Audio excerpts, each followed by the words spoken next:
అతను ఏం చెప్తున్నాడంటే నెక్స్ట్ ఏ ఫిల్మ్ అయినా సరే అనిల్ గారు పర్మిషన్ అడిగే అనిల్ గారిని సంప్రదించే నేను ఓకే చేస్తాను అంటున్నాడు. లేదమ్మా, ఆల్రెడీ 15 సినిమాలు చేస్తున్నారమ్మా మళ్ళా.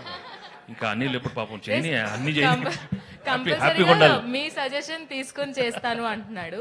సో ఎలా అనిపిస్తుంది సార్ అంత రిసీవ్ చేసుకున్నప్పుడు? క్యారెక్టర్ నిజంగా చాలా చిన్న ఒక 1% 2% కొద్దిగా భయం అనిపించింది, కానీ బట్ ఆడిటోరియం థియేటర్లో దాన్ని చాలా స్పోర్టివ్గా తీసుకొని చాలా బాగా ఎంజాయ్ చేస్తున్నారు. అండ్ మేము ఆ పాత్ర ఎందుకు క్రియేట్ చేసామో దానికి తాలూకు సెన్సిబిలిటీస్ అంటే ఆడియన్స్ అర్థం చేసుకున్నారు.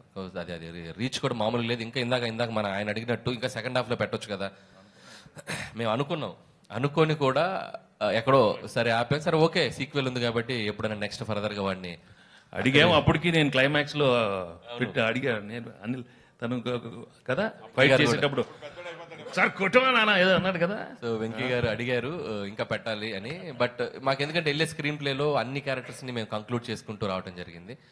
సో ఈ సెకండ్ హాఫ్ కి కుదరలేదు, బట్ డెఫినెట్ గా ఫర్దర్ గా మాకు ఇంకా స్పేస్ ఉంది కాబట్టి will do wonders. And Bulliraju నువ్వు మీరు అడిగినట్టు చాలా ముదురుగాడాడు.